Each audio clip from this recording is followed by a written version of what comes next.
Jai Hind and a very good afternoon to our esteemed patron, Lieutenant General Noble Thamburaj, our MD Dr. Jai Singh, our Dean Dr. Poonam Nikam, all faculty members and the students of batch 24-26.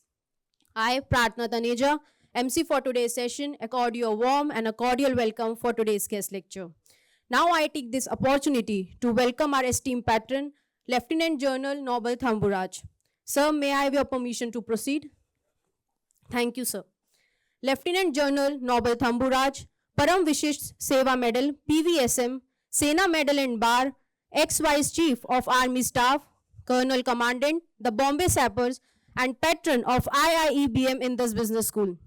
Sir was commissioned into the Bombay Sappers on 15 June 1969. He is graduated from the National Defence Academy, NDA Khadakwasla, and Indian Military Academy, IMA Dehradun, and an alumnus of Defence Service Staff College. Sir has done Senior Command, Higher Command, and National Defence College NDC courses. He is also credited with higher technical qualifications like MTech in Building Science from IIT Delhi and MPhil in Defence Studies from Indore University. Sir has been seen in action during 1971 India-Pakistan War and has participated in counter-insurgency operations in the Northeast and Jammu and Kashmir. During his career spanning 38 years, Sir has held many important assignments, including Brigade Major of a mountain brigade, command of Parachute Field Company, and command of his parent unit, Rapid Engineer Regiment in high altitude area in the eastern region. Sir has commanded a Rashtriya Rifle sector in counter-insurgency environment during Operation Vijay in 1999 and Infantry Division in the desert during Operation Parakram in 2001. Sir also holds a unique distinction of being the only sapper officer to have commanded Rashtriya Rifle RR sector. Sir has been an instructor at the Defence Service Staff College at Wellington and the Officer Training Academy at Chennai. On promotion to the rank of Major General, he assumed the coveted appointment of General Officer Commanding GOC 11 Infantry Division on 16 December 2002 and in May 2006. And he took over as GOC 11 Corps on promotion to the rank of Lieutenant General. Sir has been awarded twice with the Sena Medal and the Chief of the Army Staff Commendation Card. Now, without any further delay, I request Lieutenant General Noble Thamburaj Sir to address the young mind present over here. The first time I got an opportunity to speak in public was in National Defence Academy, Khadakwasla. Where we joined at the age of 15 and a half. So I was made in the final year the Academy Cadet Captain. That means out of all the 2,000 or 3,000 people, I was the top guy. And then towards the end, just as we were about to finish, and so there was a big ceremony in which I had to introduce the chief guest, just like that young lady. What's your name? Yeah, she spoke so well. So exactly what she did, I was supposed to do. And when I went to speak, unfortunately, that soldier there had switched off the mic. And that was a huge auditorium. Imagine 2 balconies and 3,000 people. And I kept speaking. Then there was a major, who was the boss, who was waving from there. So I thought he's saying, very good, very good. And I kept speaking. Then that NCO or the Jawan came and switched it on. So as the mic came on, I forgot the rest of the speech. Those days, in olden days, we were not allowed to make notes and carry any scripts. And the next day, I was demoted and whatever rank I held was brought down to 0. So that was my first experience in public speaking. So I'm sure I haven't learnt much. I'm still nervous. And that was the hesitation why I kept looking at the mic before I spoke. Having said that, Professor Jai Singh, he's always, like been a family member to us.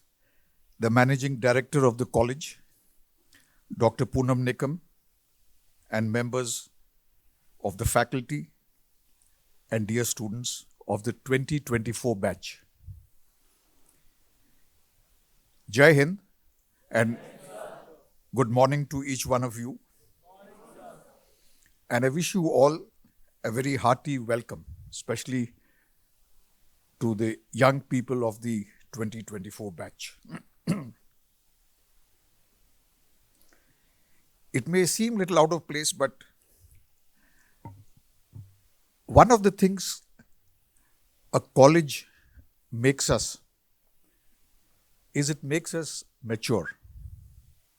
You'll find that when you go back after the first year, especially your mother will tell you that you have changed a lot. And what has changed is you have become more mature. And there are lots of definitions of maturity. But one definition which I have liked is, maturity is when you stop complaining. Maturity is when you stop making excuses. And maturity is when you start making changes in yourself and in the environment around you. Today, or this day, which is a part of your induction, is all about you. You who have come to this college, leaving the comforts and luxury of your homes and your family to become something in life. And this is a big step. I'm sure most of you, are separated from your family for the first time. And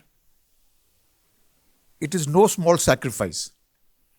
It's a big sacrifice for your parents. It's a big sacrifice on your part. And why are we doing this? We are doing this because we want to become something in life. So there are some days in our lives which are very special to us. And we feel very elated. The first day in a college, or maybe the first week in a college, is one of them. I'm sure that this morning, as you are getting ready to come here, each one of you would have felt some kind of an excitement, some kind of a tingling in your stomach. There would have been questions in your mind. What kind of a place have I come to? What kind of friends am I going to make here? What kind of a teachers or professors am I going to get? So along with these nervousness, there is that energy also in you. And this is what makes it very exciting. And this excitement, I call it a spark in your stomach. This spark is what makes you enthusiastic, energetic, alive, and also happy in life. If I have to give you an example, I hope you guys see Hindi movies. Did you see a movie called Jab We Met? But that was many, many years back. So there was a girl there called Kareena Kapoor. Did you see how energetic she was? All the time saying, when I go to Batenda, I'll do this, I'll do that. Right? So she is an example of somebody who had a spark in her belly.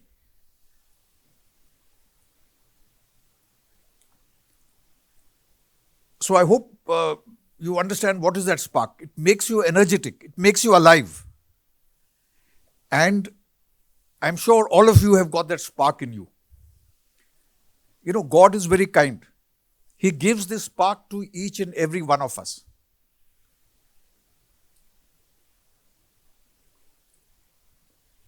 And the spark is like a, spark from a spark plug, or like a small candle which is burning. And what we've got to do is nurture and keep this flame alive. I'll take you to the other extreme. If the spark or the flame is extinguished, if it dies away, the same person becomes boring, he becomes grumpy, he is angry all the time. He's never smiling. So that is the other extreme. So it's very important that the young people who have this flame in you must nurture it and make sure it is alive all the time. Because once the flame is extinguished, it is extremely difficult to reignite it. Can you think of a person who's without a spark or a flame? Anyone? Any example? Maybe in the same movie, after intermission, Kareena Kapoor, when she is working in a hill station. So that was an example of the spark having gone away.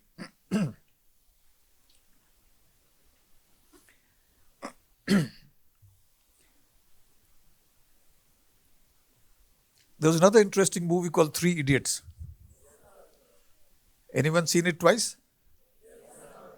3 times? I've been about 8 or 9 times to Hong Kong to teach.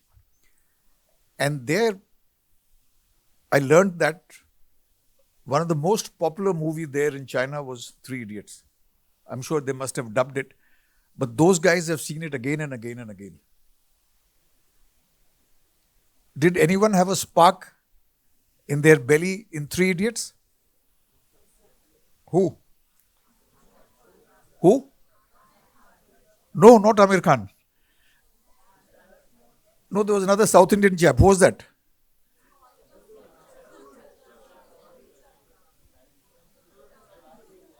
No, the guy who comes in the end from America. Chatur. Wasn't Chatur Ramlingam. I think he was more energetic, no? Okay. So I come to my first advice to you is keep that flame or spark alive in you. Be aware that we've got a spark, we've got a flame in our belly, and keep that alive. That is my first advice. More about this spark towards the end of my talk. There are some gloomy faces here in the auditorium, especially those sitting at the back. Would you like to smile? Would you like to make it louder? No, smile louder. If you smile louder, it becomes a laughter. Maybe the girls are laughing more than the boys. Okay. So, to make the boys laugh a little bit, I want to tell you a story. There was this famous Pakistani guy, very brilliant guy. He gets posted to the United Nations. So he and his wife and a small kid who was 5 years old, they go to New York. And as he picks up his job, they admit this boy who's 5 years old. His name was Mohammed. The kids, they put him into a good school there. So I wonder if any of you have been to America and seen schools. There, their schools are not as well organized as in India. The discipline is not there. They don't wear uniforms, right? And the teachers are mainly young ladies, in the 20s. And it's a very free-flowing kind of a classroom. So when this boy joins this class, the teacher asks him, "Friend, what's your name?" He says, "My name is Mohammed and I'm from Pakistan." So the teacher says, "No. From today, your name is Johnny and you're an American." Right? So all the children start calling him Johnny, and they all tell him that, "Welcome to America, you're an American now." So in the afternoon or evening when he goes back home, his mother asks him, "Mohammed, how are you? How was the school?" So this boy tells the mother, "I'm not Mohammed, my name is Johnny and I'm an American." So like a good Pakistani mother, she gives him 2 tight slaps and locks him up in the room and says, "Till you come back to your senses, you will not get any dinner." Then when the dad gets back home, she complains to him that something has gone wrong with him. He's calling himself Johnny, an American. So the dad beats him more and beats him quite a lot. So next day when Johnny goes to school, he's got a black eye, he's got bruises all over himself, on his face. So the teacher asked Johnny, "Johnny, what happened?" And this Mohammed tells the teacher, "Teacher, 5 hours after I became an American, I was attacked by 2 terrorists."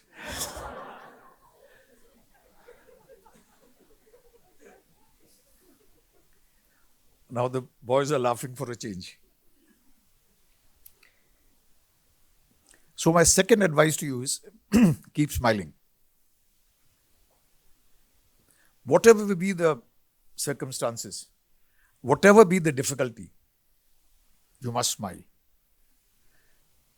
And you must believe me that the senior, older people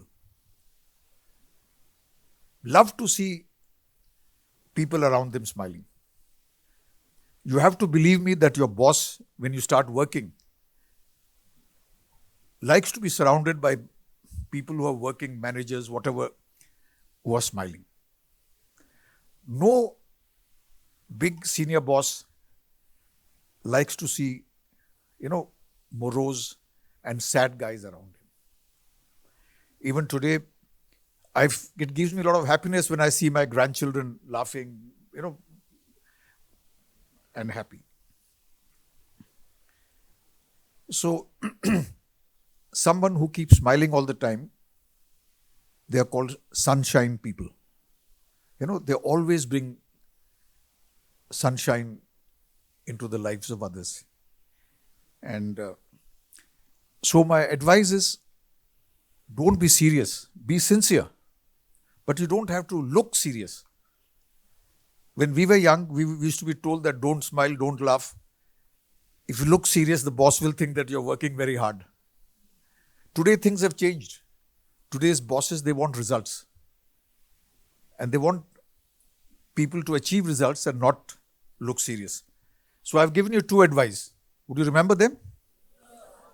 Shruti? Shweta? Can you tell what are the 2 things you've learned?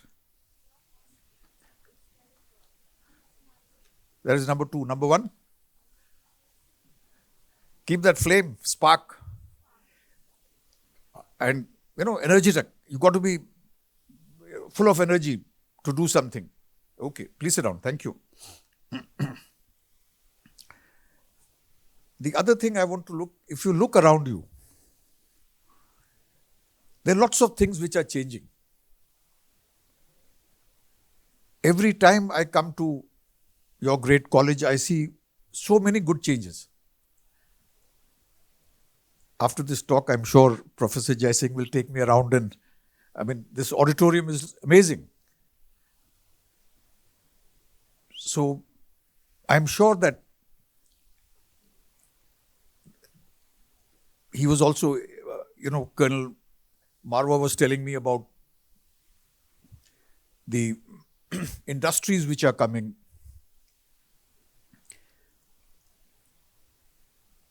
So I would like to, look at all this, and you say that our country is on the threshold. Somebody used to say, हम लोग outer पे खड़े हैं, विश्व गुरु बनने के, we are just about to enter. So I would say we are on the threshold of greatness. We are the fastest growing economy among the large countries. So if I have to break it down, economic field, our GDP is growing, somebody says 6.8, somebody says 8.6, whatever it is, but it is growing.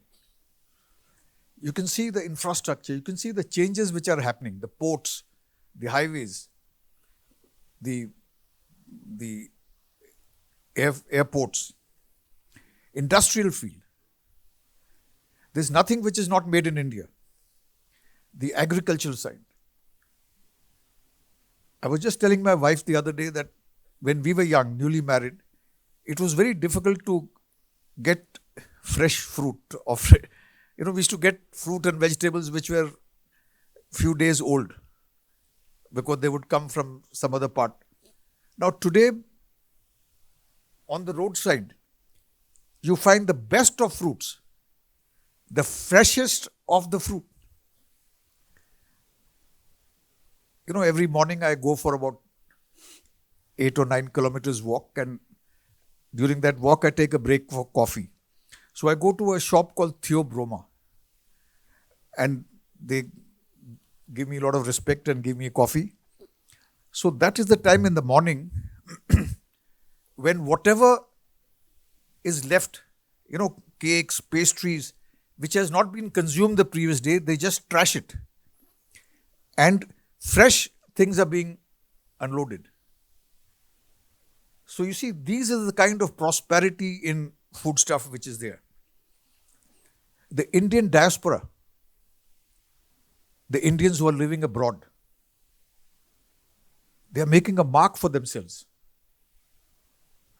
Somebody was counting, England, Ireland.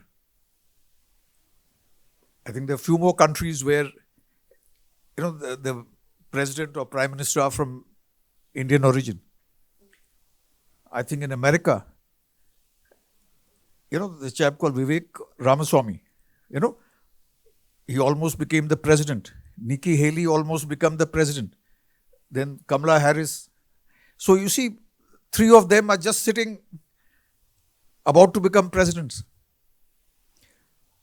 I saw a list of 35 Indians who are heading the top corporates of the world. So it's no mean achievement. The scientific community is doing so well. Our scientists at ISRO and pharmaceutical, you name it. All these guys are doing extremely well. The service sector is doing very well. The IT industry.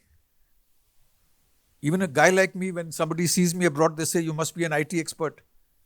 They think that every Indian is an IT expert. The military, the Army, Navy, Air Force, is one of the most potent fighting machines in the world. Our managers are doing very well. Our education,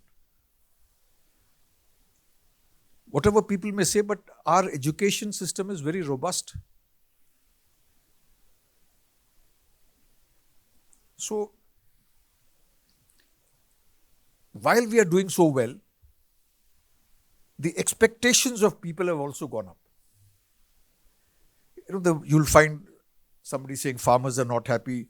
You say somebody is not getting jobs, they are unhappy. But my answer is the aspirations have gone up. As aspirations go up, maybe our unhappiness level also go up. But this is where I said we need to keep smiling and move on.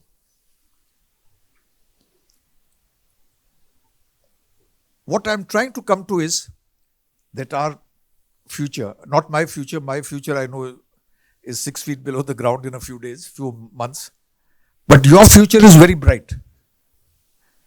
The next 5 years, 10 years, 20 years is going to be the golden age of India. And that is what you guys have to aim for. Don't settle for anything less. If somebody doesn't get a job, that means he is not good enough.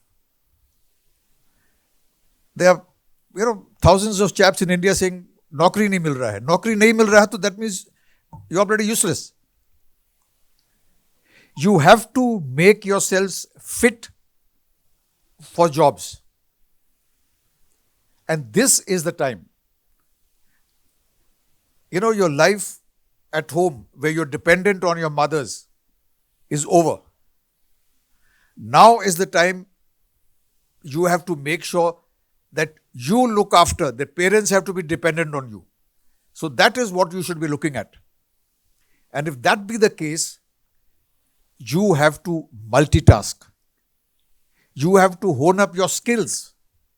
And this is the time where your faculty will tell you, maybe 5 years from now, this industry is going to prosper.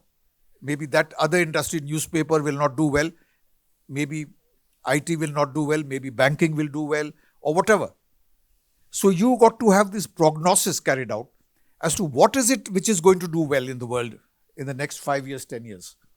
And you got to prepare yourself accordingly. Please do not think that I've done my MBA and that's it. No.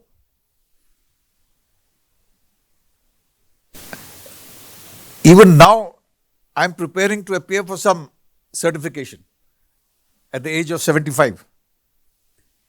So you got to reinvent yourself. These days, once you've done your post-graduation, thereafter, there are a lot of certifications. There may be 2 months, maybe 2 weeks you can get a certification, right? Self-study and obtain these certifications. Even after you're working, a lot of my students are, who age group 45 to 50. They work the whole week and weekend they attend my classes. Right? So if you want a pie, a piece of pie of what is going to be available in this prosperity, you got to prepare for it. So, to benefit from our country's greatness, the best is ahead of us and we have to be prepared for it. I'm sure you all know that the 19th century belonged to Europe. Countries in Europe really prospered. You go and see the buildings, architecture, whatever, Victorian, whatever they'll say, is amazing. But today, they have peaked. Quality of life is very good, but there are no opportunities. The 20th century belonged to Americas. They prospered like hell. 21st century, Asia, China, Taiwan, Japan, Vietnam, right? And now India is going to overtake all of them. So we have to make sure that the center of gravity of prosperity comes down from China to India.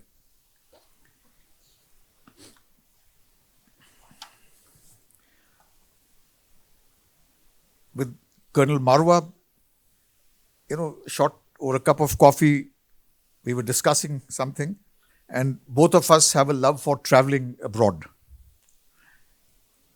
And not a few years back, I had gone to Switzerland and France.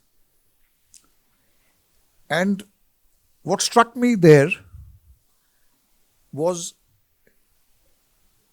all the work which men were doing, women were also doing.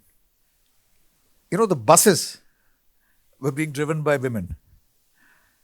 The tram, I think in Zurich, you have a very lot of tram, and the tram was being driven by women.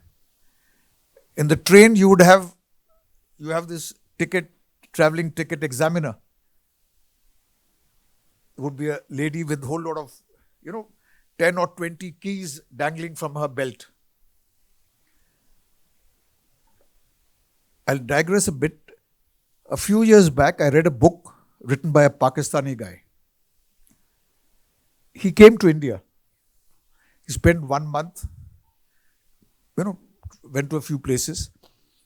And after going back, what does he write in a newspaper? An article. He says what impressed him most about India was the Indian women. He says he could not imagine when he saw women in sari and salwar kameez driving scooters. He says, I couldn't believe it. And he titled the article, Women on the Move. He says, this is the biggest eye-opener for him, that Indian women were in the workforce and they were much more independent than the women across the border. I also read another study, and the first 5 richest countries are those where 50% of the workforce are women. And the 5 poorest countries are where 0 women were on the workforce. So you see the difference? If we want our country to be rich, if we want our country to prosper, women need to be on the workforce. So I'm very glad that almost, is it 40% ladies here? 45, very good. Which is quite amazing. Much better than the nation's average. So keep this in mind, that, and what is happening in Europe, you won't believe me. A stage has come where, when we're talking to, a lot of women are refusing to have children. So, in France, definitely, and lots of other countries, you'll find very few people of your age group. So the workforce, they are having problem. They are trying to increase the retirement age. They don't want to give they don't want old people to work, but they have no option. And every country, America, Canada, Australia, France, England, you name it, everybody is wanting Indians to come and work there. The only people that they want from outside, why is that? It is because I had noted few things.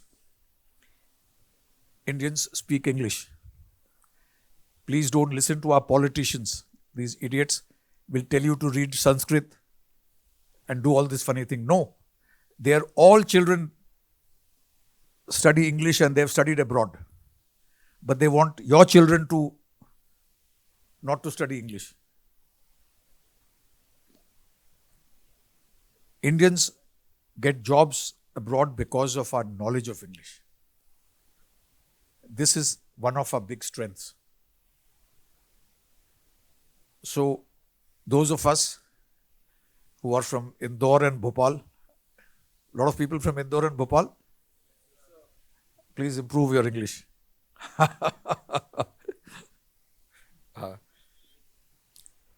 Second is, I think, I don't know, by nature, Indians are good in chess and computers. Have you noticed that? And these are two things which these Europeans and Americans can't figure out. there's a joke that one day two Indians went to rob a bank. But when they went to the bank, all the guys whose computers were not working, they gave it to these Indian robbers. They thought they are from the IT department. They have come for maintain the computers. That is the kind of reputation. They feel that every Indian,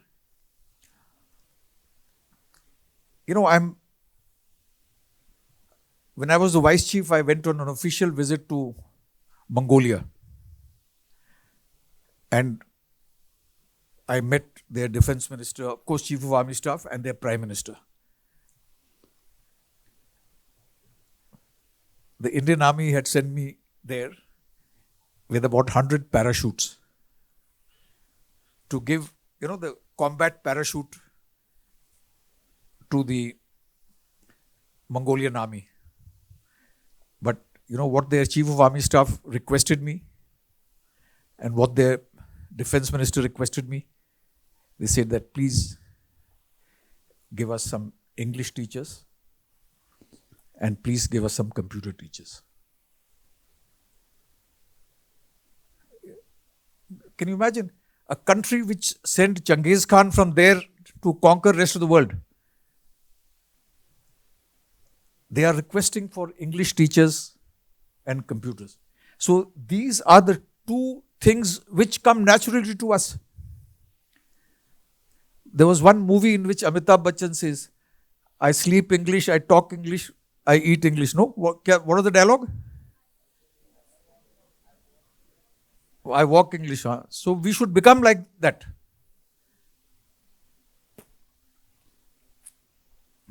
The third thing about Indian diaspora is, in India we'll make trouble. We'll jump the red light. We will spit. Today, as we were coming, somebody will bear me out that suddenly my driver stopped the car and he went and bloody did so. Right? We do all this. But when we go to Europe and America, we will not do like that. In America, everybody says that the most disciplined workforce are the Indians. We don't create any trouble. Have you ever heard of a bank robbery done by Indians in America? No.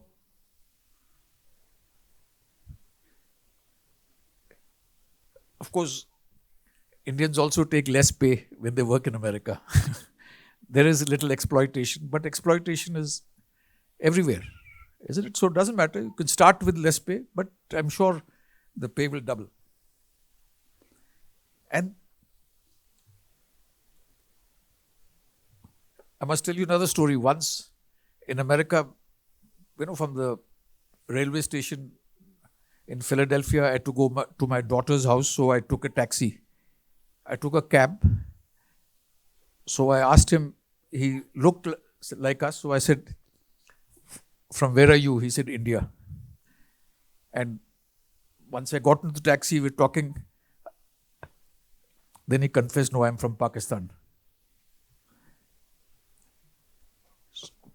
So he says that if I tell anybody I'm from Pakistan, people don't get into my taxi.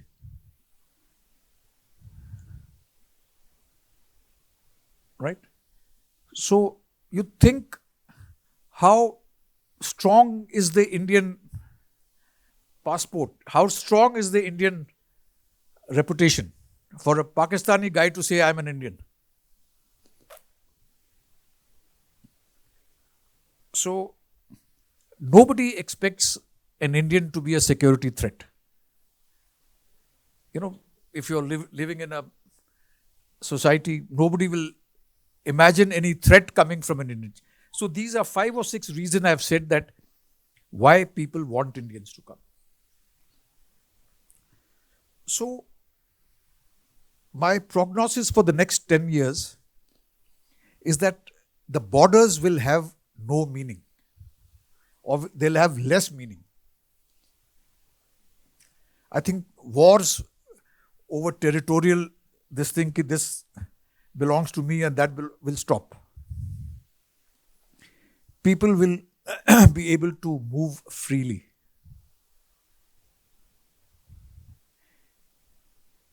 Multinational companies, Indian companies will get, major orders. So free movement of people. I'm sure some of you would have heard of Beatles. No. Was it a Beatles song or was it Paul McCartney? Imagine. Beatles, or after they broke up, it was a song, no? So imagine. So if you go to a Central Park in America, there is a big rock, somewhere close to where Paul McCartney, or was it John Lennon, who was killed? John Lennon? So near his place.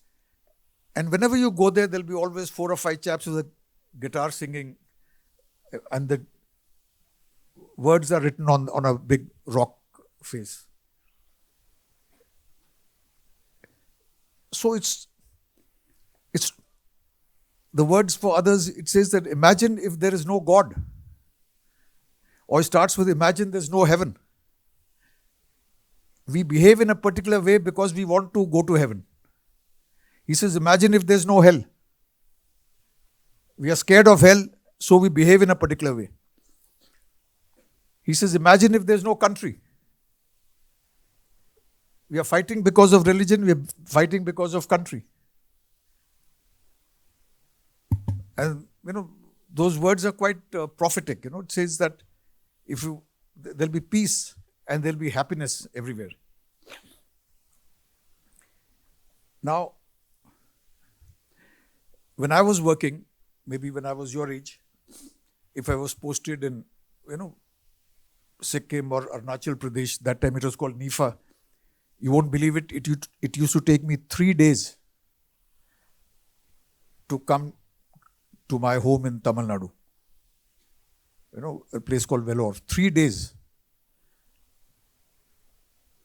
And at that time, I remember once when I was returning, my wife and I were returning back from leave, the train at the starting place was 24 hours late. Now, or maybe in a few years, the travel, so, to go to our parents, you have to take so much time. But you, especially girls, must tell your mothers that even if I get a job in America, with better air travel, better this thing happening, and by the time I start working, maybe in 8 hours, 10 hours, I'll be back home. So if there's some emergency in home, I can be back the same day. Maybe our soldiers who are sitting in Ladakh, they'll take much longer to reach home than you will take sitting in Europe or America. So I'm telling you this, slowly start convincing your parents that working abroad is an option. In our generation, I have known a lot of chaps in Punjab कि गांव के अंदर नौकरी चाहिए, पिंड दे विच नौकरी चाहिए, right? But you must start convincing your parents that working abroad is very safe, and you speak to the others who have had experience of working. And I could get back home faster than these soldiers come back from Ladakh.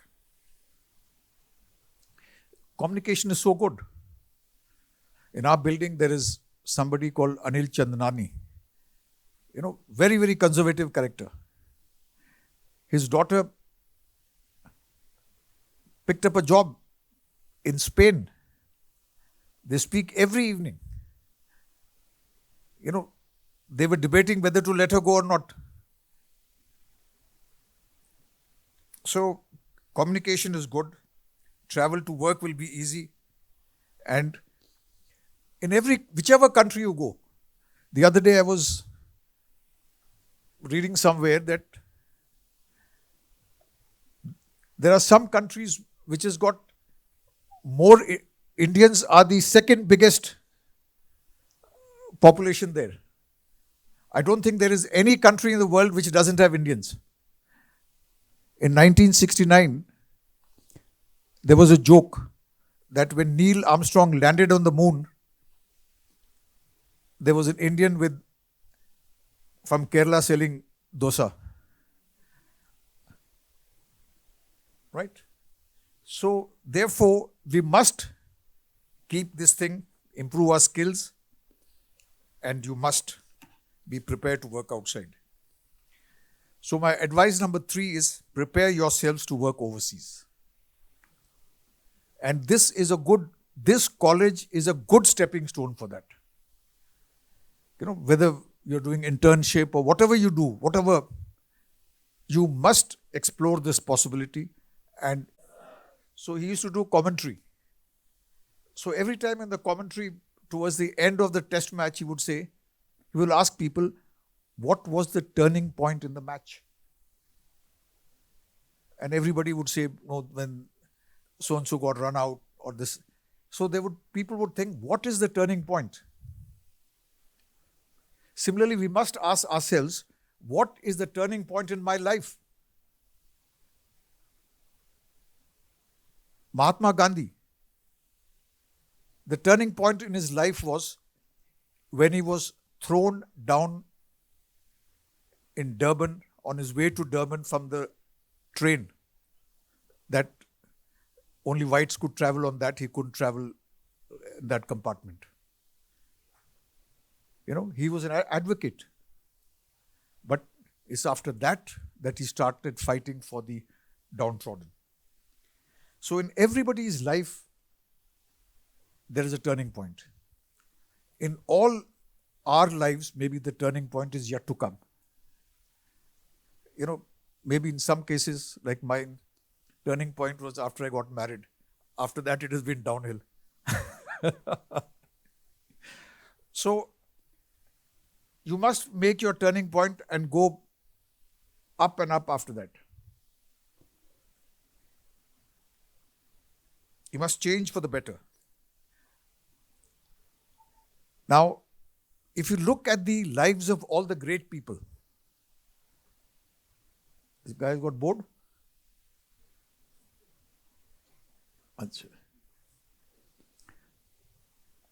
So, most of these chaps, all the greatest guys in the world, their turning point never happened till the age of 25. So maybe the turning point in your lives is going to come. Maybe it will be just that break that you get in your job. That one opportunity which has come at the right time and you grab it. And then there is no looking back. That's what I call turning point.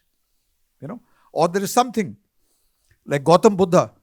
What was it? Or not Gautam Buddha, Ashoka. Turning point, suddenly came. He was a king, but he left everything and changed. Right? So, as I say, you look at any great man in the world. At the age of 25, he was nothing.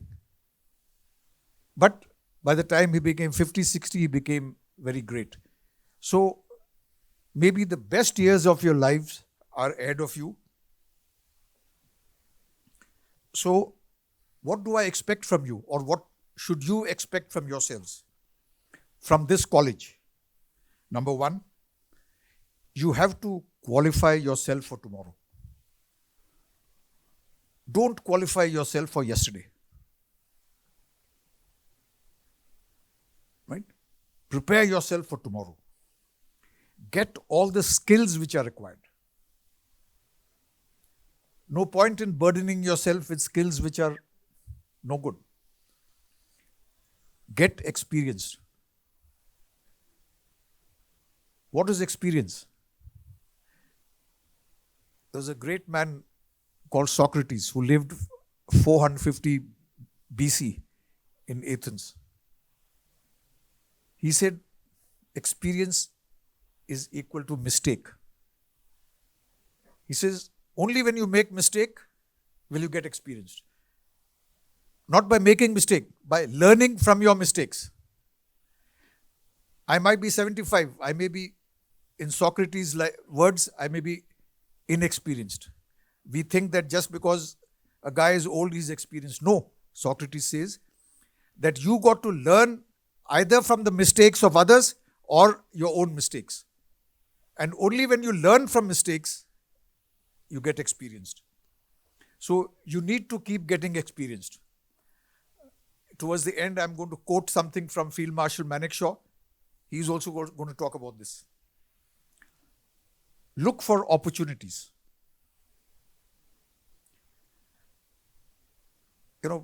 People in our time, when you got one job, you were very satisfied. You never looked for opportunities. When you got one wife, you didn't look for any more opportunities. Right? But you guys have to keep looking at opportunities. Don't, if maybe America is not working, shift to Canada. But when the opportunity comes, you must be bold. Just before coming in, I was complimenting and I was telling Professor Jaisingh that his father is one of the boldest guys I've seen. Boldness means what? It means taking risk.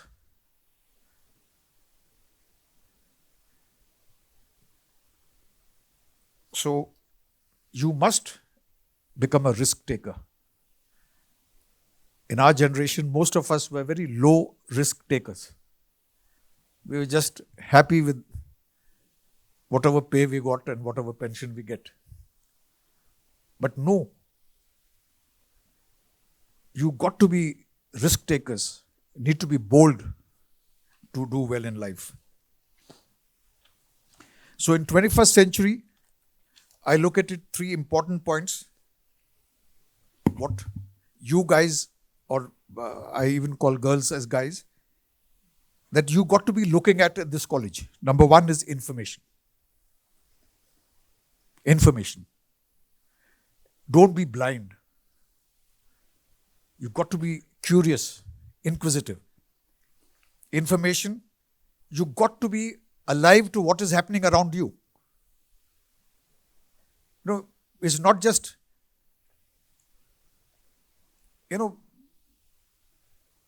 your environment, surroundings. Read more. And this information will come when you read more. In olden days, we used to be advised that we should read 1 book every week. And, when we were your age, senior officers would come and say, which is the latest book that you read? And I know once my colleague was standing next to me. He just gave some name of the book. So that visiting officer asked him some questions about the book and he was caught. But today, I think we read more from WhatsApp. WhatsApp, a lot of information. We cannot learn history by watching movies or WhatsApp. But what is written in a book under a signature of a guy who's put his reputation at stake is, if you see a book on history, somebody has done research, that is going to be more relevant. So, what is happening around you, what is happening in your city, organization, country, rules and regulations. If you ask me, what are the income tax rules, I don't know. What are the rules about anything, I'm not aware. But you guys have to be aware of all this. That is what I called information. Second, this thing is education. Somebody said education is knowledge, qualification, experience, skills. Third is motivation. In motivation, I would say hard work,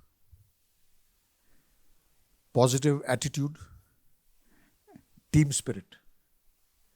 And if I can also put that spark or that energy in you, flame in you. In India, I wonder if you read his book, there's a management guru called Shiv Khera. I'm sure some of you would have heard of him. Speaks well, writes well. He has interviewed a lot of industrialists. And in one of the interviews, I was watching him on TV. So the interviewer asked him, what is the most important quality of somebody, youngster who wants to come up? You know what he said? He said, right attitude.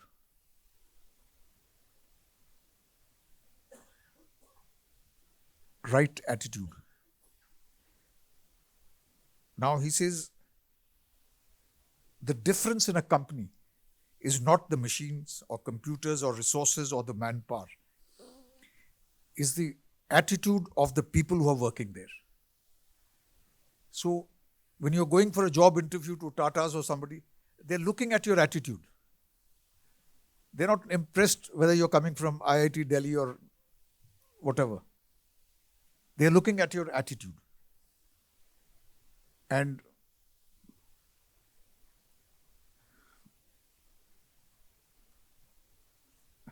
Professor Jai Singh had mentioned to me that when I speak about attitude, I must also tell you that, we have a lot of blood in us. Do you know what are the different blood groups? Anyone?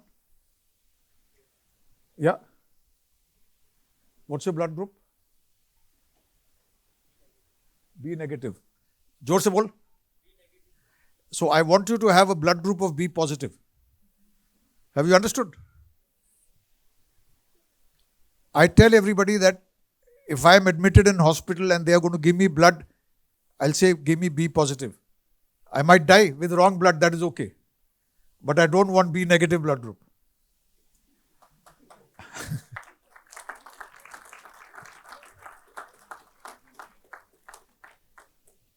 So this is an important part of your attitude. I mentioned that your bosses are looking at people who can smile through adversity. They're also looking at a guy who's positive. What is negative? Moment to to ho hi nahi sakta.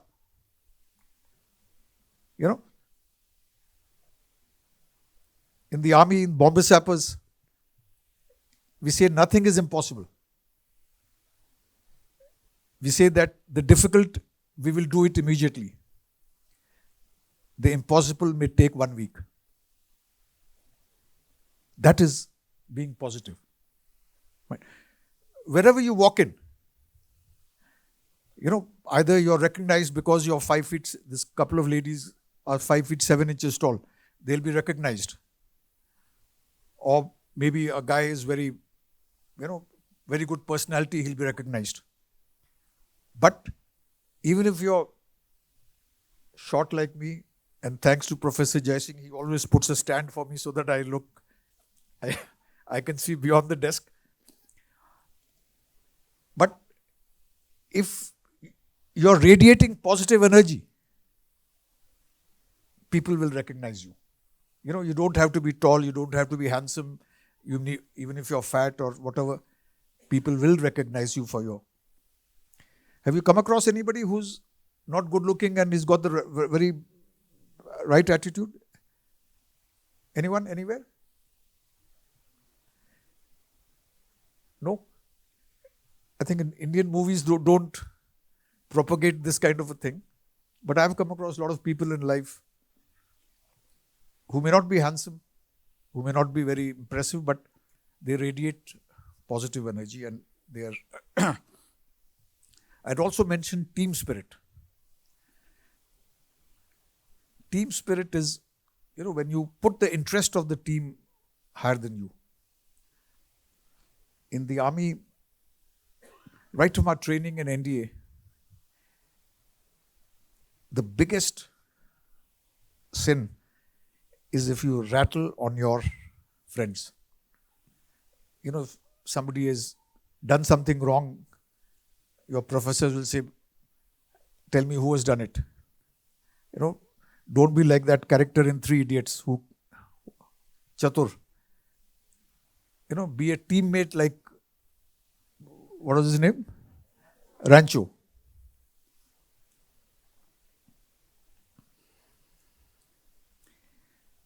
Another word I want to talk to you is about multitasking.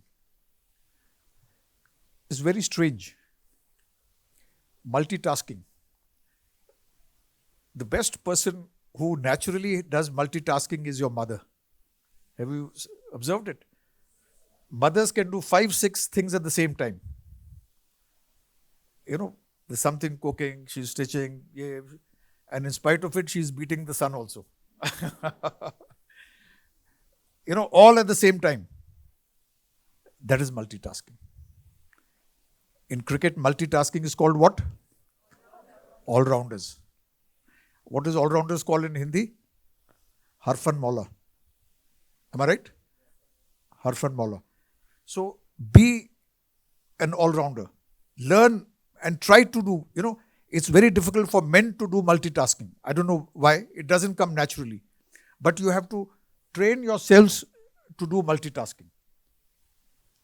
Because as MBA people, you are experts in management. And management guys put into projects, to run projects. And to run projects, you got to multitask. And when you select your team on your project, pick up guys who can multitask. Right? And so I think some of the boys are getting impatient. They are losing their concentration. So shall we go back to the spark we spoke about? We left the spark, but now I would like to say that you need to nurture that spark. You got to not only make it grow, but nurture. What is nurturing? Mother nurtures the children. That is nurturing. Everything, she is 100%. So that is what is nurturing. So we need to nurture the spark and keep that flame burning. And secondly, we need to protect the flame against the wind and against the storms. Now, nurturing the spark is, how do we do it in life? You got to set goals for yourselves. Fit target. Today when I came, Professor Jaisingh said, "Sir, you're looking very different. You seem to have lost a lot of weight." I said that last time when I came, I set a target for myself that when I come here next, in 1 year I've lost 22 kgs. Not by dieting, by just walking. Right? I think there's some other pictures of me. I think on his brochure, if you see, you can make out. Okay. So you got to set goals for yourself. Whatever you're doing, set goals for yourself. And achieve them. And, don't set impossible. Just set a goal here, achieve it. Then the next level. I think this lady is very strict. You're looking for punishing somebody? Huh? Achha. So this is my first thing, is that you need to set goals, and one step at a time. There was a Chinese philosopher who said that 1,000-mile journey begins with one small step. Right? So be aware of it, that I need to nurture my flame by setting goals, targets, and achieving them. I spoke about protecting the flame from storms. Now, what are these storms? First is disappointment. In our lives, there will be disappointment. Right? I think there was a one-day match in New York City where Virat Kohli got out in the first ball. Right? I'm sure he was... Huh?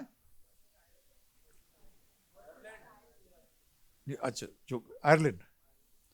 Because Ireland Prime Minister is from Pune. I hope you know that. What is his name? Vadekar. Leo Vadekar. So, there would be disappointments. There'll be setbacks. And setback and disappointment is like a storm to our flame, to the spark. You'd like to feel like giving up. Nahi. I've been walking for 6 months, but my weight is not reducing. Let me give it up. No. English mein there's a word perseverance.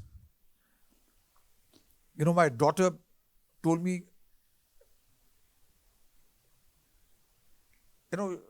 she told me, if you set this thing, target, you can reduce your weight. So that was my biggest motivation. I could not let my daughter's word this thing. Second, there'll be frustrations. What is frustration called in Hindi? Somebody from Indore? Frustration is chid. Okay. So, there would be, life is not fair. I mean, you ask your professors, they'll tell you, life is not fair. You'll realize it the day your college finishes. The best girl or the best boy need not be the best who gets the, what is it called? Placement.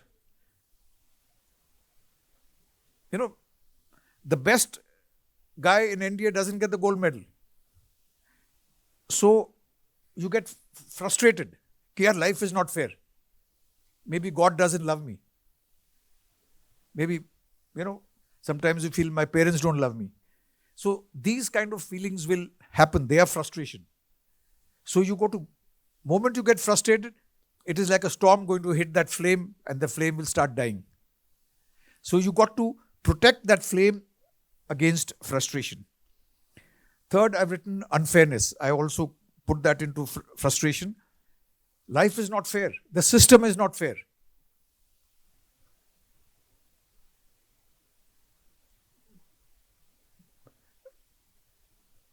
Some people are lucky. Some people are little unlucky. So, this is what life is all about. Then the fourth point I put is loneliness. Loneliness, sometimes purpose. Loneliness of purpose, you feel that I am alone. In olden days, we used to say alone against Rome. In my mission, I am alone. Sometimes when you're running and you look behind you, there's bloody nobody coming behind you. You think that I'm a big leader and everybody must be following me. But when you look back, there is nobody following you. You feel isolated. Every time I have a fight with my wife, I go to the guest room and I feel isolated. So when you feel isolated, then also it's like a storm to that flame. At the age of 75, there's no flame left. But even then, I think somebody has found it very funny. What's your name? Who enjoyed this joke? So, we need to protect. So, I have spent a lot of time on this to tell you that you should be like Kareena Kapoor in that first half of that movie. Energetic. Always wanting, volunteer, look for things, look for challenges, take risk. The next point I have said, one step at a time. Don't be ambitious, but don't be too ambitious. Shakespeare in that play, Julius Caesar. He says Julius Caesar was too ambitious. Ambition killed him. And he writes his prose on why ambition is bad. But I would say ambition is good, but the right amount of ambition.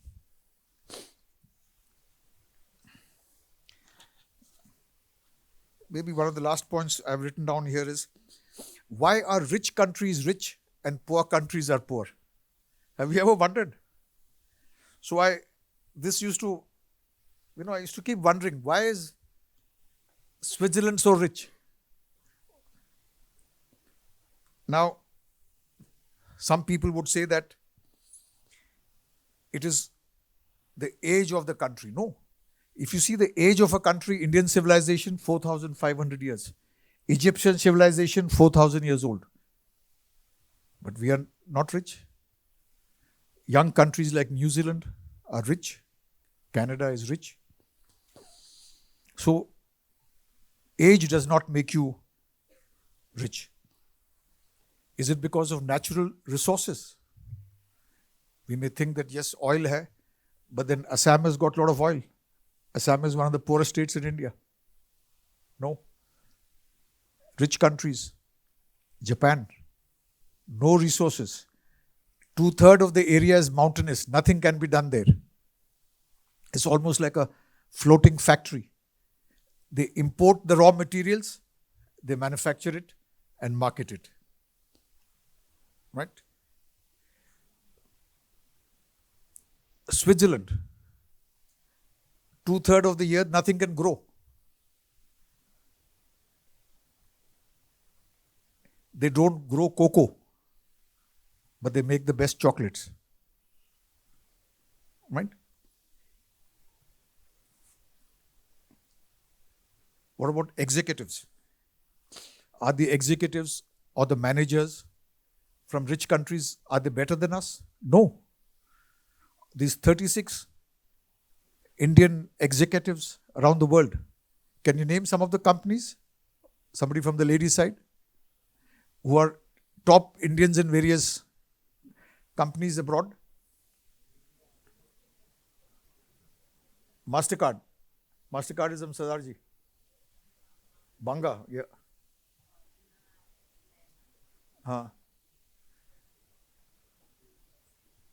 Anybody else? CEO of PepsiCo. Okay. Deloitte. Top guy of Deloitte is some Kapoor or somebody. Right? So there, some of them came to India recently, for a meeting in Delhi.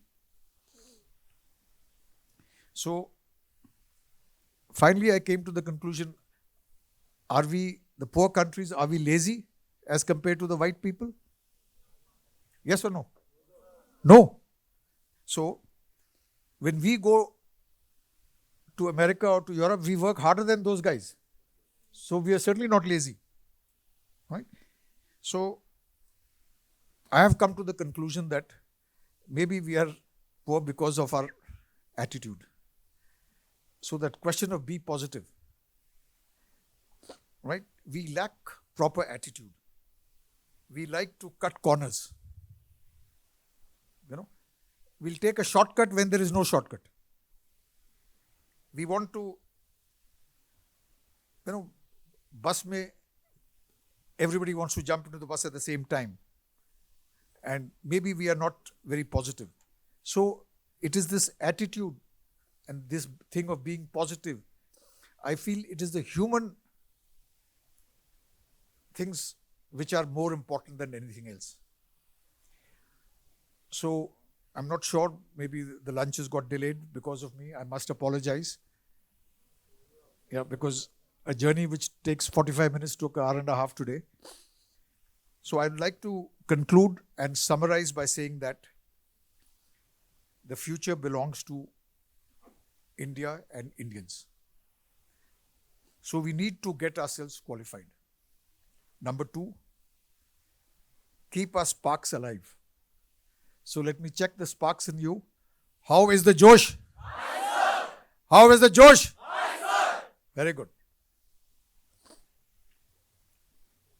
3rd, be cheerful, even at the workforce. One of my boss, a friend of mine, my colleague, used to be always smiling. Have you seen some people keep smiling even, their face is like that. And normally girls are smiling more than boys. I don't know why. But in the workplace, there was a guy who used to smile. And my boss was very upset. Ki sala kyon smile kar raha hai? So it used to upset him hell of a lot. So, but keep smiling. Be cheerful. Right attitude is very important, one step at a time. And be prepared for working overseas. That is the key message that I would like to leave, and future belongs to you guys. Now, I said that maybe 40 or 50 years back, I attended a lecture given by Field Marshal Manekshaw.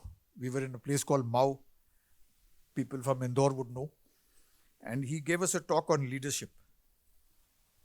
And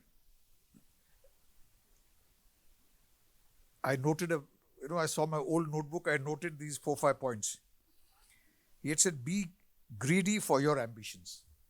He says, set your targets and be greedy to achieve them. The second thing he said, remember I said, experience mistakes. He said, fail, but rise as phoenix. You have to, every time you fail, you get up and do it again. Third, I was quoting from Professor Jai Singh's father, be bold, take risks. Nothing's come easy. If you think that things will keep falling in our laps, we are mistaken. And fourth point is interesting. He says, surround yourselves with the right people. Those who won't stab you. Field Marshal's words. He says, surround yourselves. And if you read Musharraf's book, right? He says that one of the most important things of the leader is selecting the right people for the right job in your team.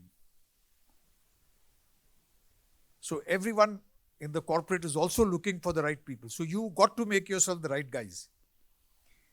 And the last thing I remember from Field Marshal Manekshaw's talk was that he says you cannot please all the people all the time. So stop looking at, our mothers try to make herself into a goody boy. You heard this? Goody boy. Be nice to everybody. कोई uncle तुमको गाली दे रहा है उसको भी good night uncle, thank you uncle, isn't it? This आके good night aunty, good night uncle. Manekshaw says bloody no good night. You, if there's somebody good to you, this thing. Then I noted this from somewhere. For you to succeed, for you to be respected, your professional knowledge should be good. The work you're doing, you must be a master of that. Only then will you be respected by your subordinates. Then he says, as part of professional knowledge, you should be competent. Then you should learn how to take decisions. We had a prime minister in India who never took any decisions. And he said that not taking a decision is also a decision. Anyone can remember that? Who? No. Narasimha Rao. Narasimha Rao was a chap who said that not taking a decision is also a decision.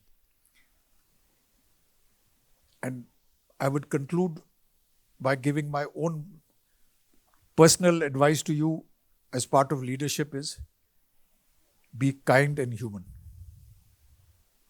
Be kind and human to the people, who are below you. Be human.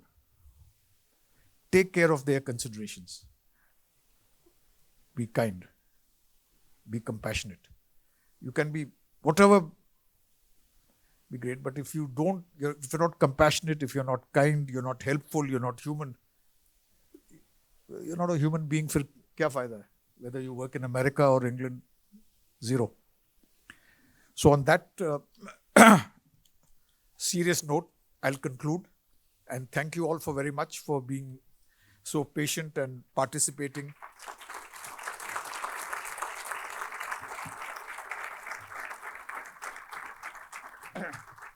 Any questions, anyone? Though this is supposed to be more of a motivational talk, but even then, I'm open to any questions. And again, my apologies for delaying your lunch. Thank you very much. Jai Hind.